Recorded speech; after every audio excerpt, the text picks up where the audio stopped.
What up, everybody? I am your host, JP, and this is my co-host, Josh. Hey, everybody. And welcome back. And happy Halloween. Yeah. From your guys at the FilmBros podcast.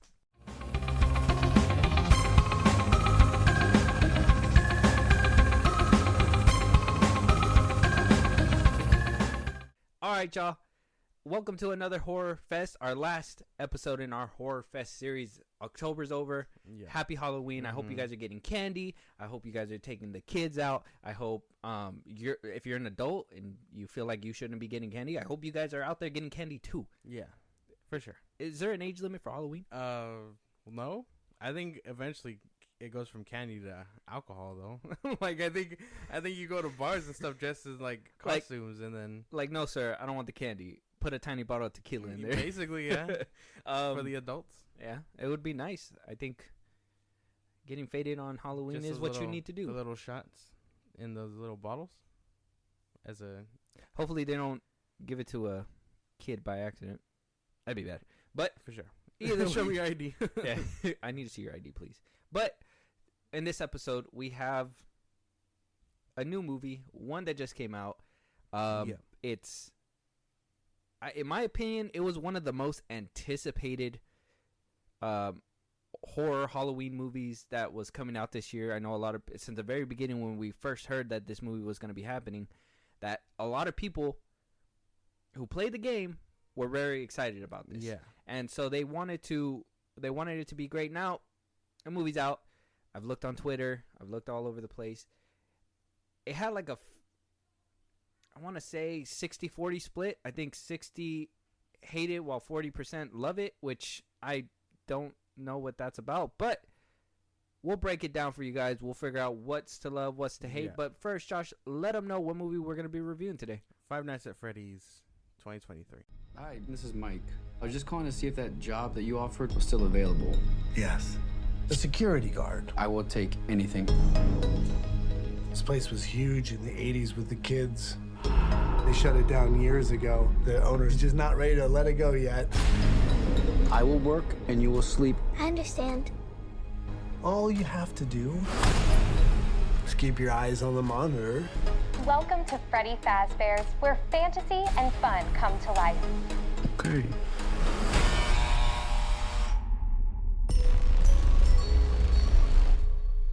You must be new security guard. Can I help you, officer? Have you met them yet? Met who? Them. In the 80s, kids went missing. The police searched Freddy's top to bottom. Hello?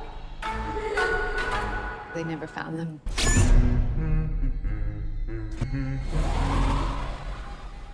The Five Nights at Fredward's.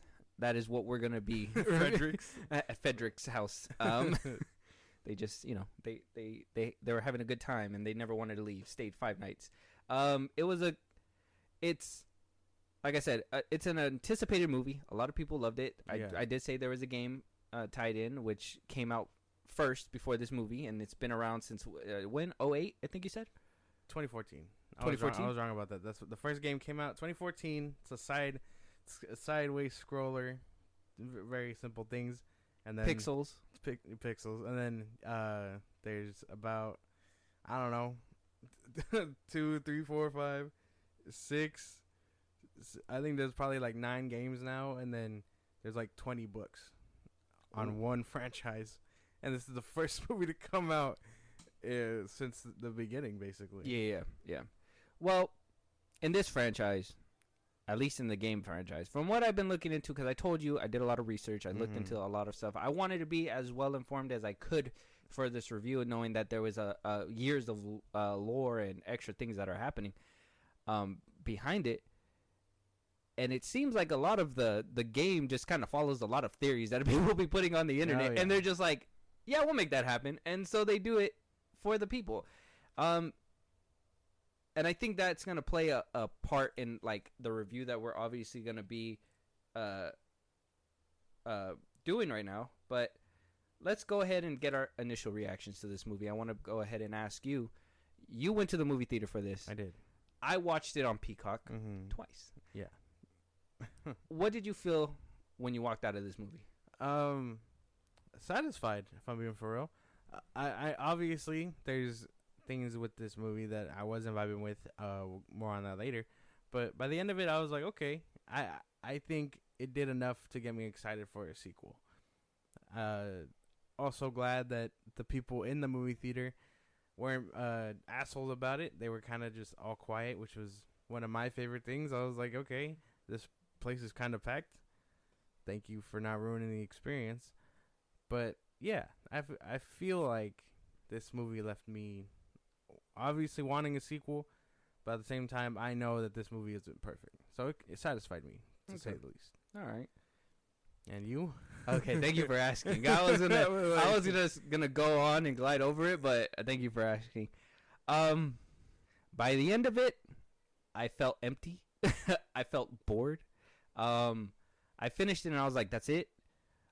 I know there was a post-credit scene. We'll probably talk about that a little bit, but I did see the post-credit scene. And even seeing the post-credit scene, it didn't hit me like I'm looking forward to the future of this franchise. It hit me as like, what's going on? So what I did after that, as soon as I was done watching the movie, I hit the internet. I went on YouTube. I did all that stuff. I looked into all this lore. And I come to find out that this movie wasn't for me. And I'm not saying that like as in this movie wasn't for like me personally, but I think that 60% and that 40 split, the 60 that don't like it or have been bashing it all over the internet aren't fans of the franchise. And I think the 40% are. And obviously that 40% is big enough because I think this movie is a monumental hit for Blumhouse. Already hit 130,000. 130 million. Oh, million. Yeah. 130 million. On a $25 million budget that they didn't even need to make back. Yeah. So all that is all free cash. Yeah, yeah. We're getting a sequel. Probably Blumhouse's biggest opening yet. Like, honestly, for any project. Mm-hmm. I came to understand and learn that this movie is for fans. This movie, if you don't know nothing about it walking in, you're going to be super confused and you're just going to be like, what the hell is happening? Sure. Yeah. This movie doesn't take the time to explain it to you. This movie doesn't take the time to let you know, like, hey, this is him. This is the big bad. This is who we're going to be following for the next few movies.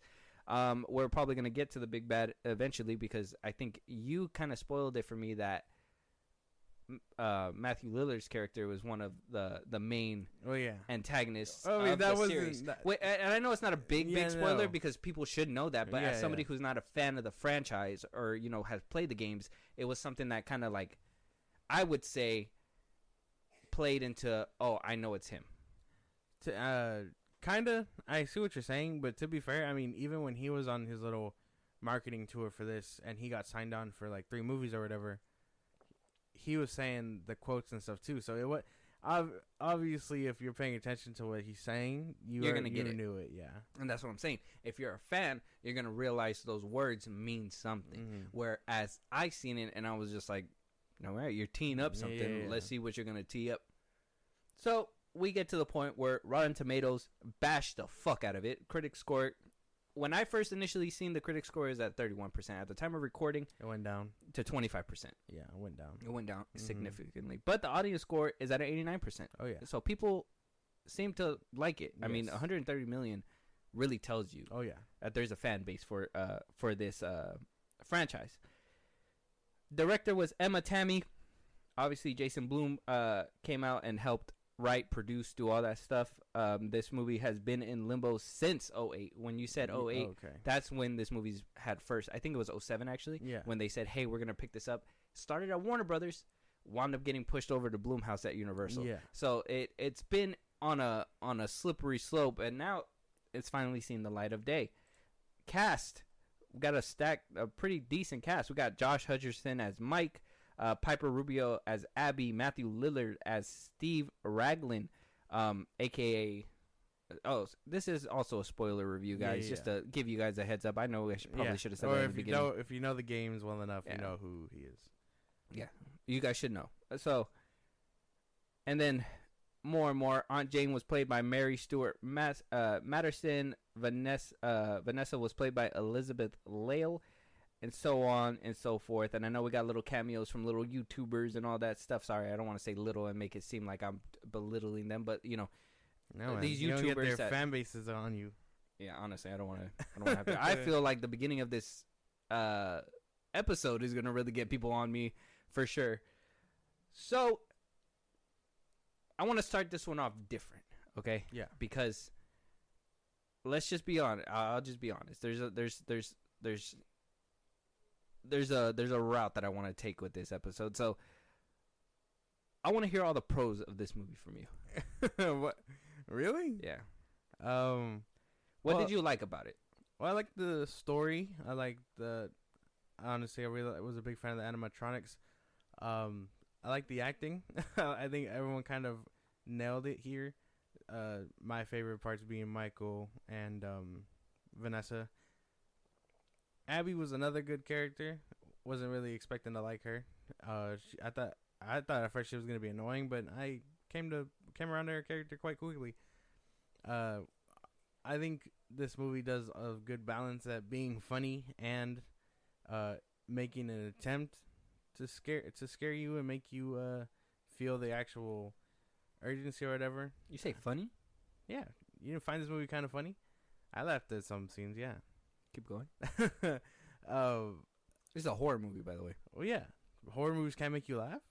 Intentionally Yeah, or unintentional? intentionally. You're telling me you don't crack you don't laugh at certain horror movies because they're cracking jokes? In Insidious, when homie is eating a random ass hot pocket, he's like, "Oh yeah, we're professionals" or whatever. That didn't make you like chuckle. Subtle chuckle, yeah. Yeah, that's why. Well, what are you trying to get at? I'm here? just saying. I didn't see any comedy in here, so if it was intentional comedy, I didn't get it. Yeah. Okay. Now, see, we know where this is going. But I don't know. I was kind of vibing with most of it. I think my bigger gripes are, well, more. I'll elaborate on it later. But like the kills and things like that. But I kind of enjoyed it for most of what it was. Okay. Because, and when I say this is a horror movie, that's the metric that I'm basing this movie on. Okay. I'm not basing this metric on. I know a lot of people were coming out and on Twitter and like, "Oh, you guys don't get it because it's a kids movie." They're marketing it as a horror movie that is supposed to be meant for teenagers. Obviously, it's PG-13. Yeah. Obviously, it's not for adults. That's why they didn't make it an R rating. If it was for adults, they would have made it R. Oh yeah. But it was PG-13 for a reason. They know that what their audience is. It's a bunch of teenagers, littler kids. I think like 10 to like 18 years old or something like that. Something like that. I want to give you my pros and cons. Okay. So, the pro, I love that animatronics. They were so cool. I think that was like one of the better parts. Like as I was watching the movie, I was like, Yeah. okay, the practicality in this movie really helped it bump up a couple points in my book. I really love the animatronics. The bear, the chicken. I wasn't really feeling the muffin or the cake, the cupcake, whatever it was. Cupcake, yeah. Yeah, only because it looked too toyish for me. But I know it's supposed to be an animatronic and stuff, so that's why they did that. I think the best acting out of this movie came from Josh Hutcherson in the dream sequences that he was having with the kids and all that stuff. So I would say that was something that really spoke to me, and I was just kind of like, "Is that Freddy Krueger? Is he Freddy? Like, are they Freddy? Like, what? Like, is Freddy actually Freddy Krueger?" So stupid. So I was like watching it. I was like, okay, Josh Hutcherson kind of gave it his all when it came to like, you know, his brother, that whole aspect and everything like that. Matthew Lillard, seeing the kind of roles that he's taken and the lengths and the acting that he's done, I felt like this one was pretty tamed. I thought he could have done a little bit better. I did catch the little nod, the whole little knife swipe when he did it from Scream and stuff like that. I did catch that. But yeah, that's all the nice things I have to say about this movie. So all the bad are the cons, at least for me, and we'll break it down as we go along. But there's a lot of WTF moments, man. One, I gotta say this movie was predictable, 100%. As soon as I seen the cop, she's involved. Got to be the daughter, cousin, whoever the fuck. It's a family member involved with that dude. Okay. I knew Matthew Lillard was going to be the main villain by the end of the movie. I did not think that they were going to present him by the end of the movie. I thought they were going to tease at it, show him a little bit, and then eventually move us to the next movie. But they completely just blew that shit and said, hey, this is your main antagonist for this franchise, which, fair. I mean, like I said, for the fans, maybe. I mean, people already knew this was going to happen. Me knowing that, like I told you, that you kind of let me know that he was going to be like one of the bigger bads. I kind of was like, yeah, that's going to be him. His performance, like I said, wasn't as great as I've seen him before, but it did do what it needed to do, and that was portray it. The movie was boring for me. A lot of exposition, not enough kills, especially with a horror movie. Like there should have been a lot more. The cop just, grabbing, like, we'll probably break that down a little bit more. I don't want to go into that. Kills, no show. There's nothing to be, excited for as a horror fan walking into this movie. Like, as a horror fan, you want jump scares, you want blood, gore, whatever. You want something that's gonna entice you as a horror fan, and that didn't happen at all in this movie. The beginning was stupid. I hated the beginning. I hated it. I hated it so much. It was the dumbest part of the movie. The thing was about the beginning is that this security guard had no speaking lines, was over exaggerating. What are we gonna do?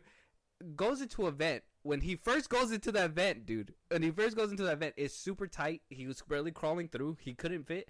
And then at one point, the vent gets bigger, and he's just standing up like, where do I go now? And then he moves, and then the vents automatically. I don't know what happened with this movie, but we're gonna figure it out 100%. I got more to say. I know you're kind of just like, I'm gonna beat this dude's ass. I guess. I mean, I've never heard these kind of criticisms before. From me or at all? In general. No, like, what criticisms have you not heard? Well, no. Well, yeah, I've heard anything about that opening sequence. I really feel like you're going to be grasping at things here, and it's already going to be a problem right out the gate. No, like, I don't I really feel like Let me ask you, out of all the cons that I gave you right now, yeah, is there any cons in there that you listened and you were like, I could see that? Kills. I'll give you kills. Boring? It had its moments. There was a lot of exposition. I will give you that, because a lot of it was just them explaining dream theory and things like that, which is I know that's a big tie-in into the game, the dream theory stuff. Yeah. And so I was just like I understand, but at the same time, like, we got to get back to the other shit going on in this movie. So I understood it. At the same time, yeah, there was a lot of talking.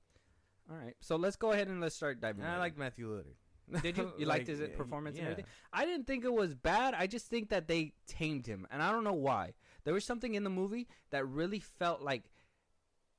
I feel like he did more takes. And I think they got the most tamed version to make it PG-13. And I'm going to tell you why PG-13 didn't help this movie at all a little bit later on as well. Yeah. That's probably going to play into the whole for the fans thing as well. But right now, let me just recap the movie. Okay. And, let you cool off over there a little bit, just so you just chill, bro. Okay. Chill. Like, your fist is balling up. I'm trying to chill. But I know this is not going to end the way I'm thinking it is. Yeah. So obviously, we start in the beginning. We have our first opening kill, if that's what we're going to call it. We see the security guard. He's in there. He's being terrorized by the bears already. He tries to escape, does not escape. They show him trying to screw the thing. He was not able to do it. He gets dead. And then we get a shot of Mike, Josh Hutcherson's character. We see that he's struggling. He's taking care of his little sister. He has a babysitter. He's going through a legal custody battle with his auntie, who is trying to take his little sister away because she feels he's unfit. He's losing jobs because he just has PTSD of people snatching children, because backstory says his little brother had wound up getting kidnapped at one point. So we see him lose one of his security gigs, and then he is confronted by Matthew Lillard, where he kind of plays the, oh no, I can't do it no more, and then later on something comes in and he's like, oh, actually I could probably do it. So then he goes ahead and goes in. The first night, nothing really happens. It gives you that little eerie feeling that they're trying to set up. He tries going to the same dream over and over and over again because he believes that he can figure out his killer by looking into the psyche if he keeps dreaming the same dream over and over. We see Vanessa come in, who is a cop. She winds up seemingly knowing more about the building, and Josh Hutcherson is just kind of like, she just knows. And so like they keep going. And by the end of it, the big reveal happens. It's actually Matthew Lillard who's the biggest bad of them all. Before that, we get a few kills that we don't see. And then we get to Matthew Lillard where, he reveals it all. And then by the end of it, it leads you up to the next movie that I had to look up to figure out what they were setting up. And it could be promising. If I'm going to continue this franchise, I will say right now I'm probably going to have to do a little bit of lore searching. But I'm not going to say we're not, because you're probably going to want to review Five Nights at Freddy's 2 and 3 and everything. Yeah. And if you want to keep going through this abuse over and over again, I'm with you 100%. I enjoy abusing you like this, so it's okay. But with that, Josh, let's start breaking it down, man. We need to figure out, get to the meat of this, the nitty gritty. I need to know what's going on here. So, characters.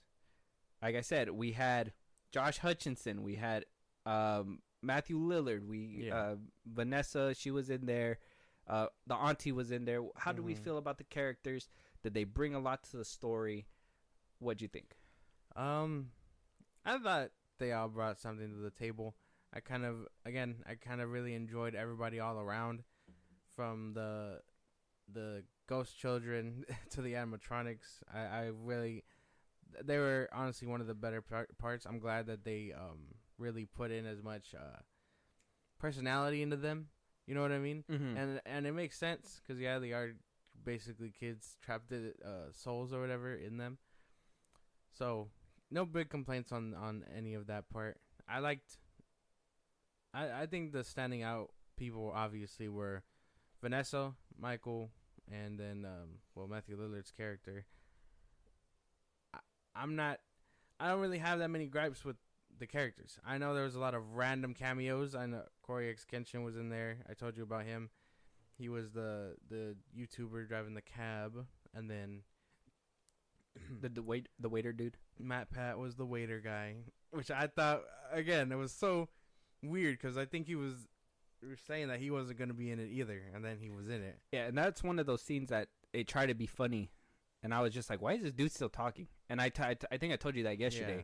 And you told me that he was a YouTuber, so I was like, okay, that's his little cameo time. Yeah. But they could have I would have thought they could have used him a little bit better. Maybe made him the security guard in the beginning or something. Or maybe just putting this random waiter who's trying to, and then like how you said, it's theory or whatever you said. Yeah, I was like, eh. He said it's just a theory. I thought that was funny. My theater was just full of fans because we all kind of laughed at that. And then I guess I wasn't too big of a fan. I know they were one and done characters, but I guess I wasn't too big of a fan of the auntie or the lawyer or her lawyer, and then the babysitter. I can't remember her name. It was like Ashley or some shit like that. The babysitter, her brother, and basically how they were playing Michael or whatever. That's about it. I kind of enjoyed everything else all around. When it came to the characters? Yeah. I didn't like Vanessa. I think she was I think the three best actors, if I want to rank them right now, had to be Josh Hutcherson, the little girl, and then Matthew Lillard. I don't think they were trying to go for Oscar-winning performances, but they still at least believed what they were doing. Where like Vanessa, it just seemed like she was too new or too fresh. I don't know. I don't think I've seen her in anything before, and I just her acting really kind of just took me out of the movie a few times where I was just like, well, how'd you even do that? I think these characters too had a lot of plot armor and a lot of plot moving. And maybe this is going to dip into our next subject with the whole plot and everything. But, like I told you, Josh Hutcherson, Mike, says, I need a job. I need to take care of my little sister. He blows his job I get it. Maybe PTSD does that for you, and you know, you blow your job or whatever. So here's another job. He says, well, I can't work nights. Well, why can't you work nights? Doesn't explain that at all, right? I can't work nights. We're just supposed to assume it's because he's taking care of the little girl. Yes. But then in the later on in the movie, it just the babysitter is there overnight. So why did he even say no in the first place? He could have easily just done that, but no, they wanted a little bit of reluctance. No, I can't do nights. Bro, you could do nights. You obviously could do nights. You were able to do it. Him going back and Matthew Lillard is like, oh, you had a change of heart. And he's just like, well, yeah. I'm just like, well, you didn't even explain to us why you couldn't work nights in the first place. If it was just so easy, why'd you even say no in the first place? What? It was to take care of his sister, obviously. The babysitter only agrees to do nights when he picks up the job. They didn't even say that. She just starts doing the job. Well, yeah. Because he has to work. And see, again, that's something shit. that needs to be that's something that needs to be explained How? in the movie. If they're gonna tell you, if they're gonna say It's showing you and not telling you. That's a whole what lot did better they show? thing. What did they show when they said I can't work nights? Why couldn't he work nights? Because of his sister. Like, am I tripping? Like, it's because of his sister. It's not because if that was the reason why is it all of a sudden he's able to do it so fast? He push came to shove. He had to do it, so he asked the babysitter. That's something that needed to be explained in the movie for me. So.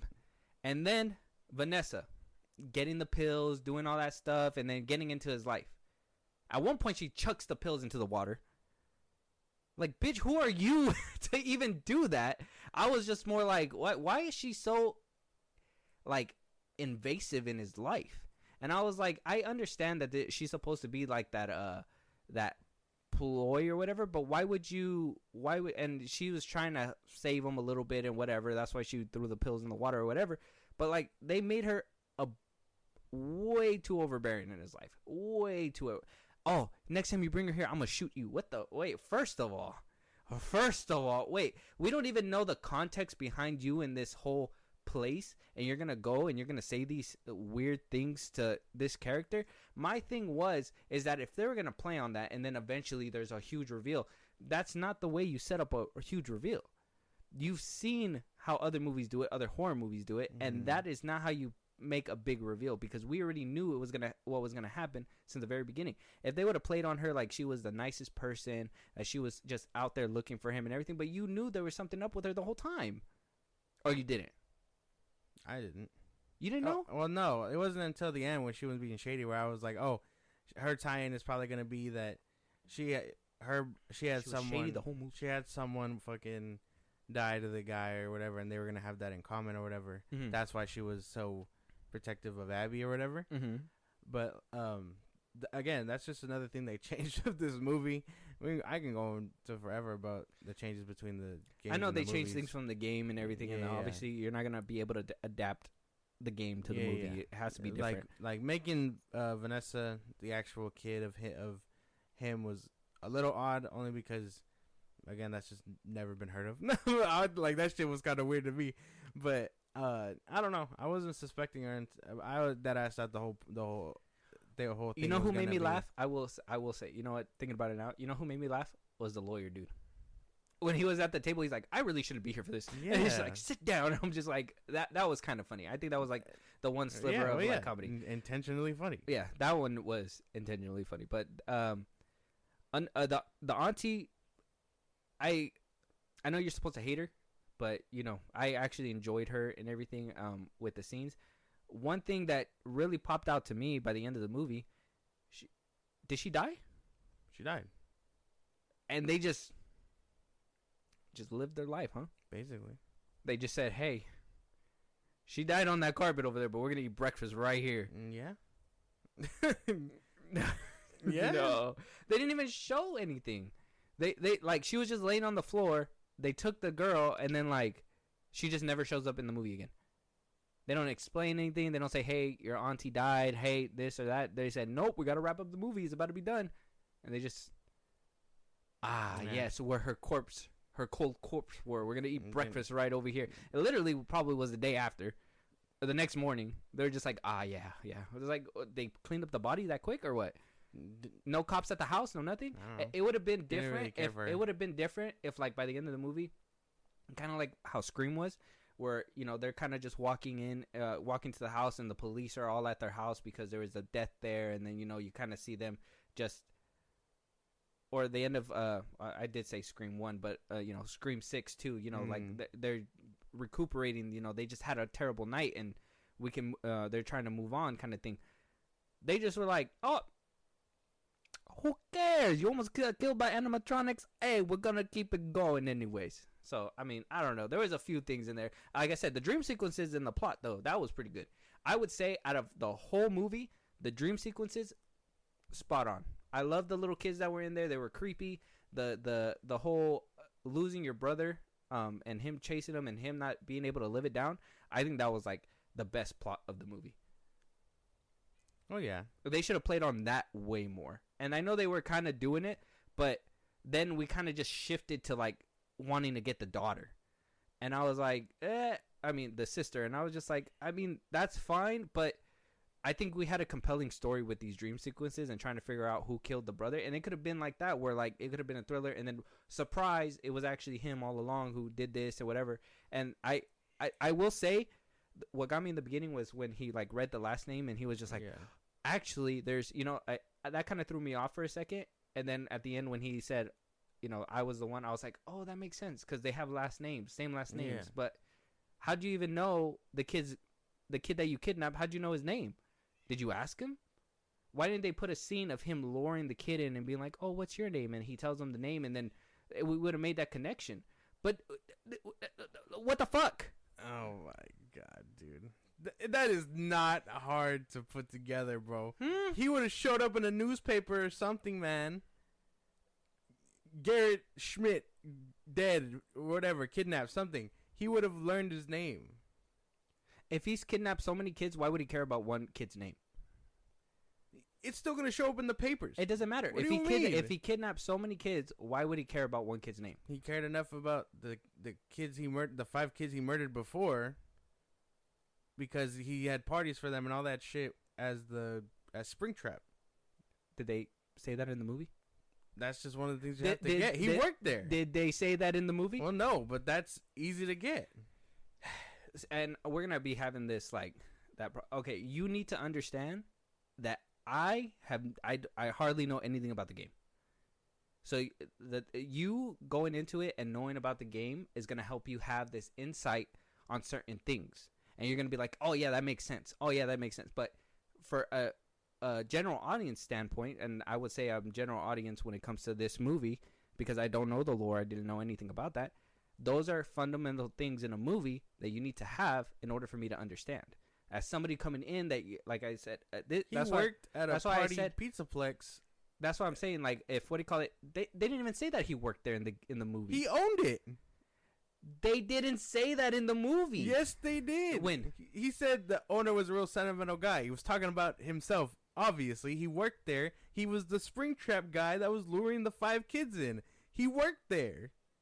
He worked there. He wasn't the owner. Yeah. He now is the owner. But now he wasn't the owner then. He was just the worker that worked there. No, he's always been the owner. Either which way, as somebody who went into the movie knowing nothing about this lore stuff, they didn't explain it to the point where I could get it. And now I don't need over exposition because I feel like they gave us that in the movie anyways. They could have done little scenes that would have proved their point a little bit better, but I think they heavily relied on the fact that if you're watching this movie, you know something about these people. What about the people that walked in there? And that's why I think a lot of people on Twitter are saying that they hate it, because a lot of the times they just want you to get it. But how are you going to get something that you never witnessed before? I've never knew about these. Oh, I knew about them, but I never cared about them to the point to play the game or do anything like that. That's something that they needed to put in the movie, in my opinion. As somebody who's coming from the outside, not knowing lore. That's something that those are little subtle things that would have made this movie go a little bit smoother. How long was this movie? I think it was like an hour and some change. An hour and a half. They rushed the shit out of this movie. And especially with as much lore as believe me, I YouTube Five Nights at Freddy's, bro. Video after video after video after video, bro. If that was as much lore that was in here, this could have easily been a 2-hour movie. Added a little bit more extra stuff, a little bit more letting you know where we're gonna be set, where the next course is gonna go. Using the characters to do that, we didn't get any of that at all. I was just more like, I'm here, I'm watching the movie. I'm not understanding shit. Oh my god, dude. I don't know. I think they set up that sequel perfectly. IMO. I really think that the next one's gonna go a long way. One thing that I did tell you too is that I learned that Springtrap was never introduced into the actual game until like the second or third, right? Third game, yeah. They introduced them in the very first movie. Why didn't they show, the bears terrorizing, doing their thing, and then in the second movie maybe kind of show him off a little bit more, and then they just went the typical horror route for a movie that is supposed to have multiple movies, and they just basically gave us everything in the first movie in an hour and 30 minutes, and it didn't even make sense. Yeah, so they can set up 2 and 3, and he be Springtrap, and be the bad guy. Which he's supposed to come back to life. Well, yeah. So Springtrap is supposed to come back, and I did, obviously, now I'm going to be a little bit more informed with the second one. But he's supposed to come back dead inside of the suit. Like, that's basically what he's supposed to be. Like, that's why he was like, I always come back. Because he's supposed to be dead and now living within the suit. Yeah, yeah. They didn't even tell you either how he got the kids' souls in that suit. They didn't explain that either. Is there a lore explanation? Well, yeah. There's a whole thing about Remnant that I am not sure is canon or not. That's always, theory and stuff. But I think what they said was that, well, basically they're angry souls that just never got related to rest. He stuffed their bodies into the suits. I think that's as cut and dry as it's going to get for the movie, obviously, because if you start diving into Remnant and stuff, you start diving into things that aren't realistic, I guess. And I know kids' souls possessing animatronics already sounds unrealistic, but I guess there's a thing is going too far. That's the thing, is that if we're gonna suspend our disbelief, at least show us how you did it. If Josh Hutcherson, Mike, or whatever would have had a dream sequence and it would have showed how those kids got their souls stuck in the body, that would have gave more explanation on what. No, we're just supposed to take at face value that these kids are in that suit. But like, why? How did that happen? How did you move that kid's soul into this animatronic? And why are they? And even in the movie, you see that their face kind of get blurred in the dream sequences and stuff like that. I don't know if that's just because Mike didn't know who they were, or was that them losing themselves to the animatronics or whatever. But they could have dove into that. I would have been down to have seen that a little bit more, where these kids can't even separate their original life as a child from this animatronic anymore. It's just they didn't dive into any of the things that would have made this movie interesting. They just gave us at face value what I thought, or maybe what they thought would make a FNAF fan cream themselves. That's funny. And they seen that waiter, and they were just like, "Oh God!" Dumb. I don't know. I understood that pretty well. I was, even without knowing the lore connection, they're restless souls, angry, or whatever, or being manipulated by him. They could have went into that a little bit more. Yeah, the manipulation that he was pulling or whatever, which I guess can be explained by the drawing or whatever. But even then, I don't really believe that either. But like, we've seen it in other movies too. If the soul is restless and not buried properly or put to rest, it's gonna linger. We've gotten that Amityville horror, things like that. Like that's not a hard concept to grasp, I guess. So when he stuffed their bodies in the animatronics, their souls just stayed there because they aren't put to rest. And there's a big thing in the games about putting them to rest, and things like that. I think it's by like the third game or whatever, or fourth game where they get put to rest and things like that. I don't know where the second one's going, but I imagine by the third film, they're gonna get laid to rest, and then the animatronics will be lifeless basically. But that's my best explanation for that. What's that one movie where it's like, you have cured my soul and I shall never kill again? It's like, really? Psych. Yeah. What's that movie? Is it a scary movie? Oh yeah, Scary Movie 2. Yeah, with the Yeah. little thing. No. Keep going. So, obviously, we kind of got the characters and the plot out of the way. Plot was pretty straightforward. Characters, they did their thing as much as they could. I would. Can you agree with me? At least the three main ones, the daughter, Matthew Lillard, and maybe Josh, were kind of like the ones carrying the movie. For sure. Yeah. I mean, what do you think of Vanessa's? I liked her character. Yeah. I think she did best with what she could. I don't know if I've seen her in anything else either. Mm-hmm. I was just more intrigued about her character, I guess, not so much the actress. Yeah. Because I'm really invested on why they made her the daughter and things like that. She was in You, Oh, what the fuck? apparently. Oh shit. Guinevere Beck. Oh shit. Oh, that was her. Damn. Okay. I guess it's fair. Okay. Now I have a face. I remember her pretty well. Okay. But yeah, she was, I don't know, I'm just more invested in her actual character rather than her acting. Maybe her acting can get a little bit better, cuz I mean, if she was in You, and I can remember the first season pretty well, she does pretty good in that show. So there's no reason for her to have been lacking, I guess. But maybe with everyone else kind of outstanding, someone has to take that fall. Yeah. So it was clearly her. I get that. What did we think about the world building aspect? I know obviously there's a lot of lore and everything. I'm gonna start first just so I can. Okay. The world building didn't really happen for me in this movie. I thought, knowing that there's how many games? Like 9, 9. I think. I thought we were gonna get really like, because correct me if I'm wrong. The second game doesn't happen at that restaurant anymore, does it? It happens somewhere else. Yeah. Right. Yeah. So it's gonna be a different location in the next movie. Why didn't they tease those things? Like, oh, this is eventually we might be here one day. Like, because I would think if they would have put it in this movie, something like the next spot that they're gonna be at or whatever.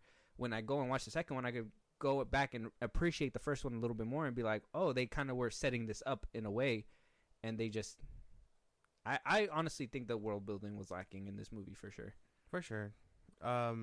I think it was just mainly focused on the animatronics and then, setting up a sequel more importantly, I guess. Because when he goes, oh, who knows where we'll end up or whatever, clearly that could totally be like, who knows if we'll get a second one or whatever. But the games tell you that, just to explain it, I'm not trying to like... Yeah. Just a little The bit. games tell you that there was two owners and when Five Nights at Freddy's, the restaurant they were in, goes under, the second owner decides, hey, I'm not being associated with you anymore because of the killings at this first restaurant. I'm gonna go do my own thing, and I'm gonna start making my own animatronics. That's how you get like the toy versions. I'll show you what those look like, the toy versions of Freddy and things like that. Their souls end up being transferred or whatever because I forget how, but basically it takes place at another restaurant, and then the third game takes place. Maybe that's what they're gonna do for the second one, but the third game takes place at that first location, and that's how Springtrap escapes. So maybe with none of them watching over Springtrap, they're gonna hire another security guard for the sequel and be like, hey, all you have to do is watch this building. We know it's old. They just haven't torn it down again, and then he'll escape or something. I don't know what they're planning exactly. So you don't think Josh Hutcherson is gonna come back for another movie? I'm sure he will. Are these security guards like one and done for every game? No. The security guard, Michael Schmidt, I guess, is the guy here. He's the one that goes around, and in the game, he's the one that goes around in each of these locations under different aliases because he's trying to lure the animatronics in. I know this is going to sound insane. Just bear with me. I'm listening. Okay, the big thing that they changed, I guess I'll start here. The big thing they changed was William Afton, Springtrap, Matthew Lillard's character, and Michael Afton are related, but they changed that immediately. They said Springtrap is So Josh Hutchinson's character is supposed to be related to him. Yes. Oh. But they changed that. That's what I'm saying. That's one of the first things they changed. So Michael Afton in the games goes around under different aliases because he knew his dad was the one doing all this stuff. killing all the people. Yeah. Or the Oh, kids. so that's why they made Vanessa kind of doing that. Yeah. That's why she made her kind of like the They- cop, they, looking like, out for changed people. It, yeah. They changed it. So he's the one that goes around each location trying to lure in the animatronics to put them to rest and things like that because his little brother, the crying child, I know this sounds so insane, the crying child, he basically murdered him. He was in the first game, or I guess in the fourth game they explain it, he's the one that put his little brother's head in an animatronic trying to play with him, and then when he cried on the springs, it locked and chomped on his head. Gruesome shit. Oh, damn. And we didn't even see that in the movie. Well, yeah, no, because I mean, the game and the movie are two different things, right? Well, that would have been cool to see. Well, yeah, but that's the thing. They instead of making or at that, least say that his brother was one of the animatronics. that's why. No, that's why. Like instead of giving us the bite of 87 or the bite of 83, whichever one his brother is, they just said he was kidnapped, which is another thing they changed drastically. It would have gave him, I guess, kind of justice to be like, hey, I'm gonna do what I can to put these kids to rest and then stop Matthew Lillard's character. But again, they changed all that, and then by the fourth game or whatever, fifth game, something like that, he burns them all basically. And then there's a whole thing about Springtrap coming back after all that and stuff. But I'm not gonna dig that deep because that's basically dipping out of movie territory. Yeah, and eventually we don't even think that's gonna happen. Exactly. Because they obviously. I don't think changed they're it. gonna go to like 6 movies So- trying to explain this shit. I give you my general reasoning to the world building, but I'm gonna give you at least my insight when it came to the world building. At least, so like I said, I watched YouTube videos after the movie. So I guess in the sense, some of the world building, you had to really know what you were looking for, right? So I know like the people that wound up getting killed and they were stuffed in the animatronics or whatever. Those are all different characters from different games. I know I seen the dog there. I think that was. I don't think he's an official character. I think he was like. I think somebody said that he was kind of like put into photoshopped into a game, and they from there they were like, oh, you know, that he's part of the game, but not really. It was like a theory thing.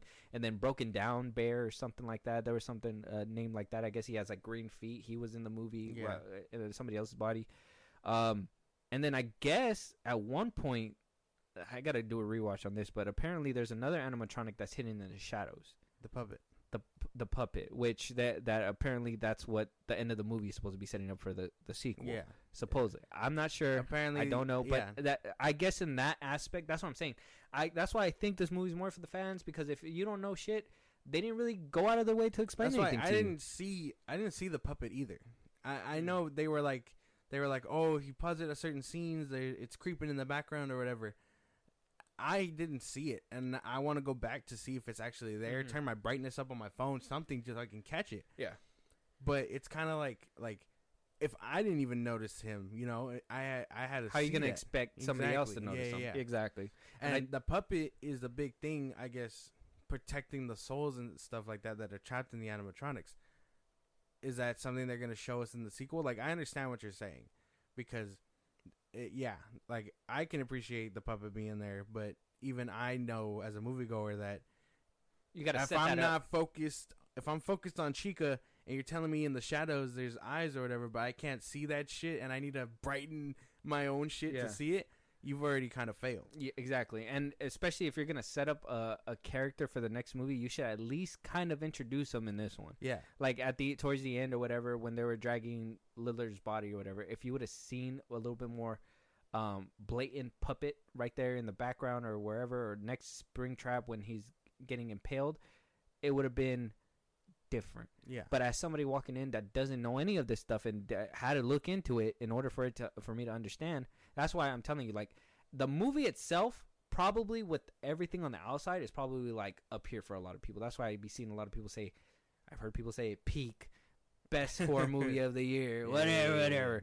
No. In my opinion, as somebody who doesn't know any of that stuff, I can't really say that that's what they did with this movie, because they could have easily done a little bit. And coming from Blumhouse, a place where we saw Michael Myers, Insidious, we seen all these like bloody gore, The Purge, all this stuff, for them to skip out That really hurts a lot. And that's going to move us to our next topic. What do you think about the kills? The kills were very lackluster. I'll give you that. I really feel like this is what I'm saying. I understand it being PG-13 and them trying to appeal to everybody, you know, every aspect of their fan base.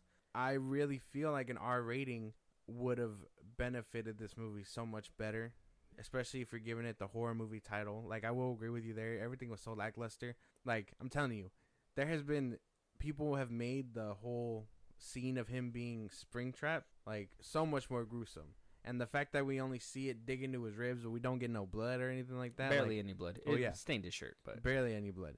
Like, that shit should have been gushing out. When he puts his helmet on, that shit should have, like, dug into his fucking face or something. Like, we needed that extra step to, like, really solidify what was going on here. Because, to me, it's kind of like, well, that's kind of whack. It's the same thing in Venom. What do you call it? He bites someone's head off, but you don't get no blood. yeah. Or you Like, don't see it on screen either. Well, yeah. You just drop the body, and then that's it. It's lame. It was the that I was like, okay, the scene that I was like, okay, we're gonna finally get the kills, which was when those 3 people went into the restaurant and they just completely killed them off screen. Yeah. And like the only one that they had the balls to show was the girl getting munched in half. Yeah. But even then, I was just like, There should have been more of that at least. yeah, I at least seeing the bodies fall with the blood or I think something. my favorite kill was when Foxy charged that guy. That shit was funny. Or I mean, I thought that shit was pretty Oh cool. yeah, that was part of the game though, right? That happens in the game. I Yeah. always see a he bunch runs of at your ass. yeah, I always see a bunch of gifs like with that Yeah. Foxy dude running He through the runs at hallways. your ass, yeah. Yeah, the kills were lacking, bro. That's something in this movie that I just like. I if anything that I was hoping to enjoy out of this movie and walk out of and be like, oh fuck yeah, they really went into it, was a bunch of animatronic bears fucking slaughtering people. That's what I was really hoping for. The beginning, they had their chance to really solidify what kind of movie they were gonna be, and as soon as I seen that they killed the cop off screen, I was like, okay, I know where we're going. I'm gonna give it the benefit of the doubt because it was the first opening scene, and I highly doubt that they're gonna want to kill it, kill them with so much blood. You want to kind of save that money shot for later, right? Yeah. So then you go, exposition, you talk, you find out about this dude's life, you go. Eventually, we get to the point where these bears are gonna do some damage. We didn't see the damage happen at all, and then we go. End of the movie. Honestly, I gotta do a rewatch too because I think Lillard stabbed her on the left side, and then I think at the end of the movie she's bleeding on her right. I don't know if that's real, but I think I had noticed that because I was looking at it. I should have rewinded it, but I was just too interested in trying to get through the end of it that I was just like, I'm not gonna worry about it. And then the second viewing around, I completely forgot about it, but I should have probably double checked it. But I will double check that too. But I think that was an error in the movie. I gotta double check it, like I said. But yeah, dude, the kills, like I said, if anything I wanted to walk out of with this movie was at least with some very good animatronic kills. Did not get that. I did like the little subtle things. I did like the creepiness of it. I will say that. I think that one scene when he's about to open the fridge and then little the chick like kind of pass by, and then you kind of see. Let me ask you something because I was really like baffled about this too. Why was it when the bear left to go pick up the little girl? Why is it that when he left to go pick up the little girl, Golden Freddy, the broken one? Yeah, that's his name. What's the difference? What's the You difference? want like in lore reasoning? Or? I just need an explanation, man. They completely changed the bear, and then when he goes back, it's the regular bear. I know they're two different people. So that one's just like a retriever. No, Like, hey, I'm gonna go get this kid. that one's a more angrier spirit, I guess. You get Golden Freddy. I mean, regular Freddy won't be disappearing and shit like that, like Golden Freddy does. I guess. Don't ask me why. I don't know. but that's just what it is. What was your question though? Why'd they do that? Why'd they do that change? I didn't understand. Like I said, as somebody who's walking in, don't know nothing. They completely made a change. They did all that. They were in the car. They drove back, and then we don't see that bear again. We don't see him throughout the whole movie. We see him one time. Yeah. And then that was it. Yeah. I guess he was the The only one that can go and retrieve her? basically, yeah. Because he can do that disappearing act. You know what I mean? They took a taxi. Well, yeah. They to get her there. but I like can't disappear with people. yeah, basically like Organic matter doesn't phase. like I mean, but that's the thing. It was just to get her there. I don't have an explanation with that either. Okay. We do know that he was the one that basically closed the door on Springtrap at the end, which means clearly he's the one that's gonna be watching over him, because he's supposed to be the more angrier one out of the whole bunch. I'm not sure where that's gonna go. I can acknowledge that one is fan service because we don't see him till the end again. Yeah, but yeah. Okay, and then the cinematography and the music, obviously, the cinematography was basic. I'll say it did the job that it needed to do. I didn't see anything new or different that came from this movie when it came to cinematography, right? No, it was all pretty basic stuff, but not bad either. I think. No, I didn't think it was bad. I enjoyed. It was just basic. It. I would say that. I Yeah. just felt like it was basic. The music too, pretty basic too. I mean, I did hear the Five Nights at Freddy music and stuff like that. So if you're a fan, you're gonna love the music and all that stuff. So I gotta say both of them. At least they got the basic bare minimum with those two. But like I said, the kills, it was obviously an issue there, right? It was obviously an issue, and I'm gonna go ahead and start preaching about the PG-13 rating that they decided to give it. That really hurt the movie. Yeah. I understand that they wanted to go for the younger audience that is supposed to be within this movie or watching this franchise grow, I guess. But my thing is that they have fans like you. They have fans like, your friends. I know, and there's fans at my job that I know that they're teenagers as well.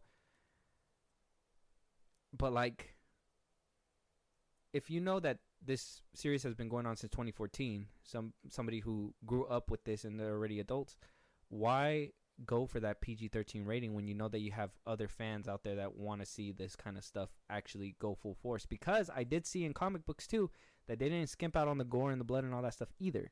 I don't know about the game. I don't know how like they do with that. I don't know if you see like blood splatter on the camera. The only thing I've really seen is that they kind of pop up and you lose. They pop up. The first one they pop up and you lose.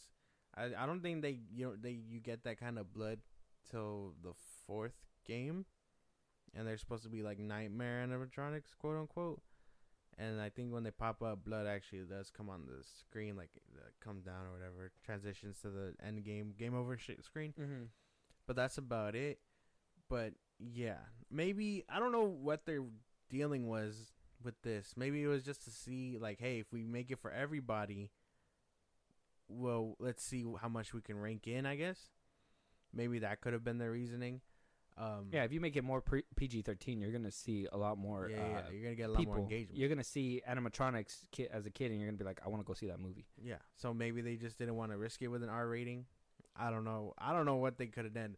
I just know that it would have been so much better with an R rating. It would have been beneficial for sure. Okay, all right.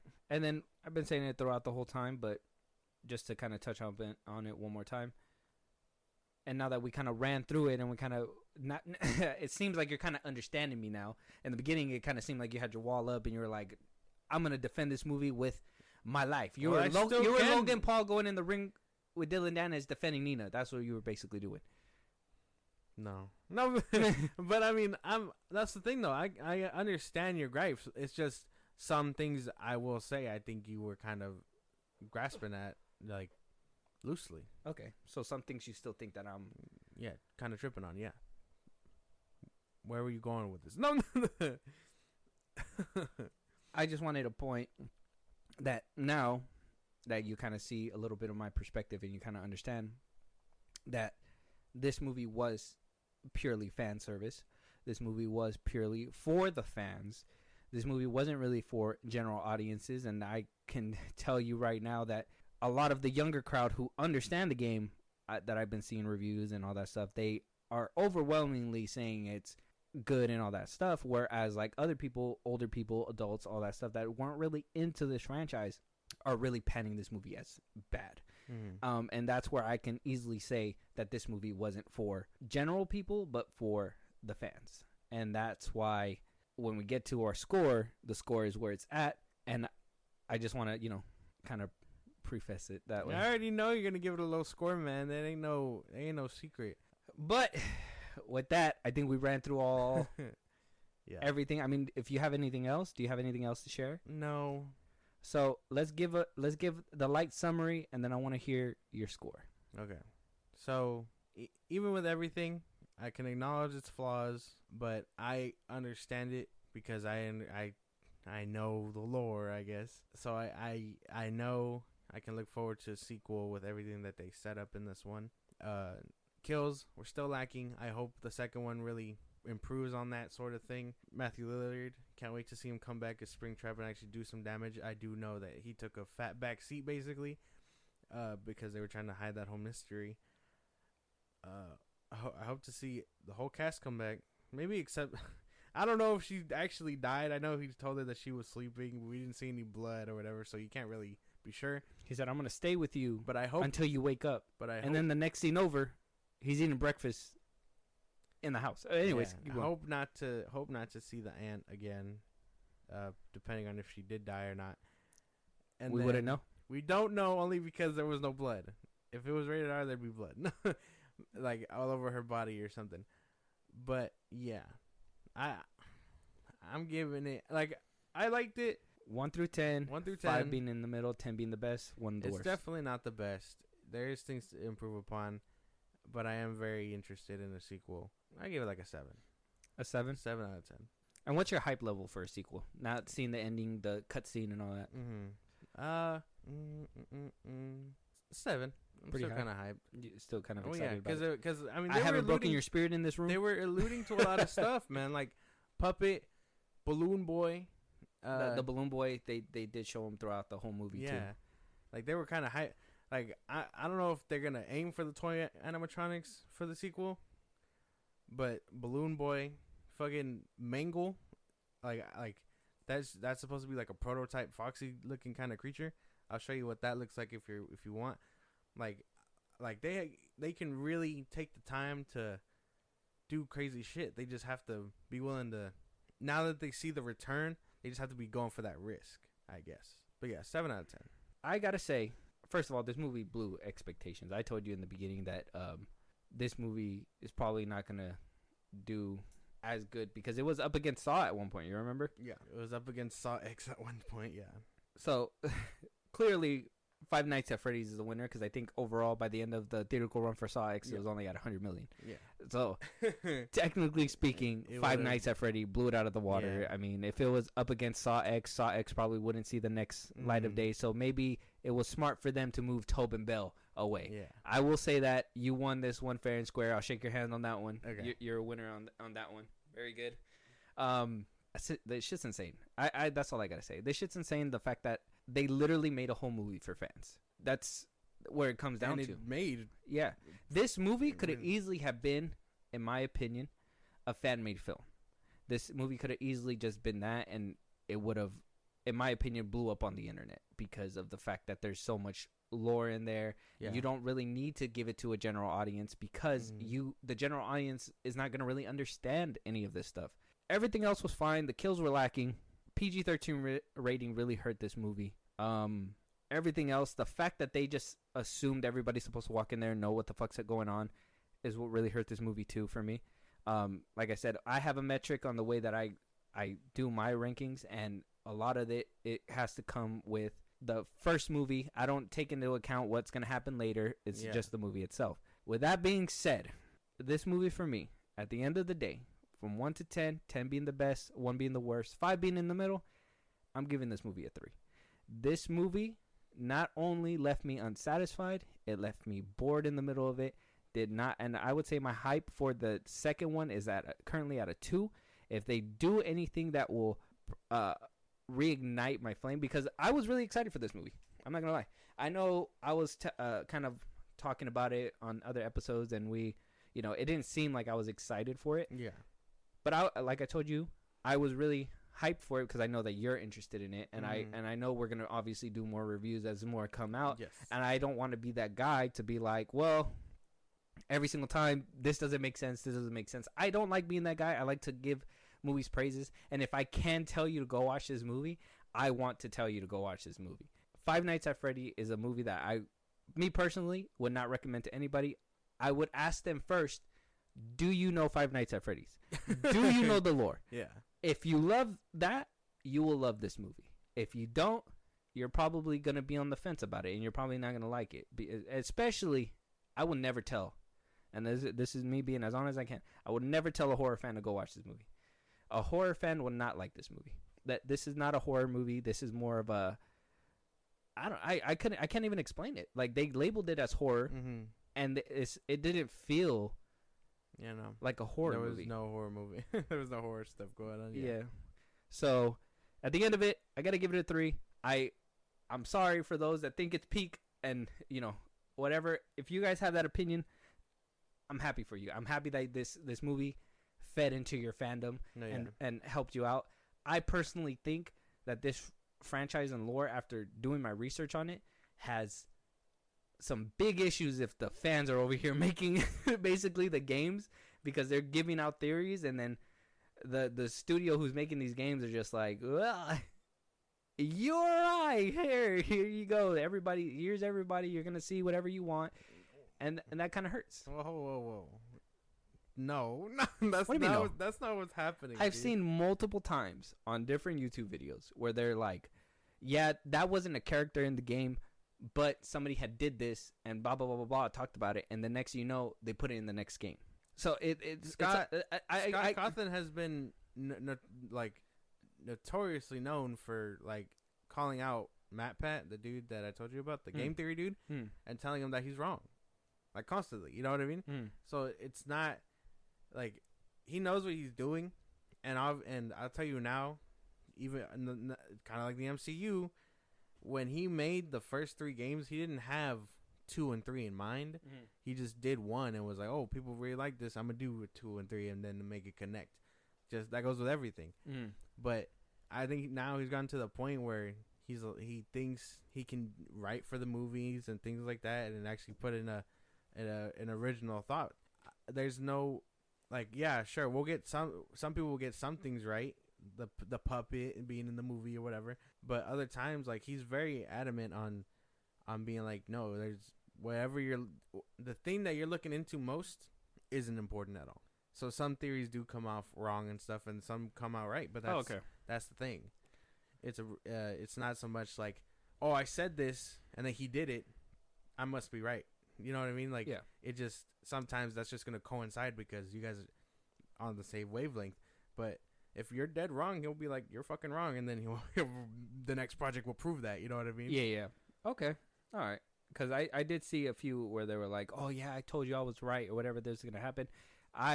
Maybe I got to look even more deeper. I was just getting the surface value, obviously, because of the fact that I just did my research in short amount of time. Yeah, I was trying to look into it, but then once you see so many videos, it's just so intimidating. 9 games, it's intimidating. It's a lot of lore that you gotta like square up through in order for you to understand this movie. And I like I said, at the end of the day, I feel like that's what probably hurt this movie a lot. But I'm happy that you liked it. Yeah, I liked it. I'm happy that other people liked it. I don't want to sound like that. If you guys have any comments for me on how badly I shitted on this movie, bro, I am sorry, but I'm willing to hear your guys' criticisms. It's fine. With that being said, Josh, if they want to give us criticisms, if they want to let us know how they liked Five Nights at Freddy's, if they want to let us know a movie to review, support us in a big way. They're probably not, because I shitted on this movie, and maybe give them our socials. Coming for your neck. Twitter, TikTok, Instagram at FilmBros Podcast. We post new episodes already. Hit us up there for any news or movies you want us to cover. Support us in a big way. Buzzsprout, link is in those bottles of social I just gave you. Subscribers get special perks, shout outs on episodes, things like that. We recognize you for helping us out. Listen to us anywhere you get your podcast at FilmBros Podcast. Spotify, YouTube Music, things like that. We're on a bunch of sites, so check us out. Subscribe to our YouTube at FilmBros Podcast, and then be a part of the conversation every Saturday and throughout the week on Twitch at FilmBros Podcast. Yes. Don't miss an episode. Make sure you follow. Make sure you like, subscribe, do all the good stuff, and we'll talk to you guys on the next one. Talk to you guys later.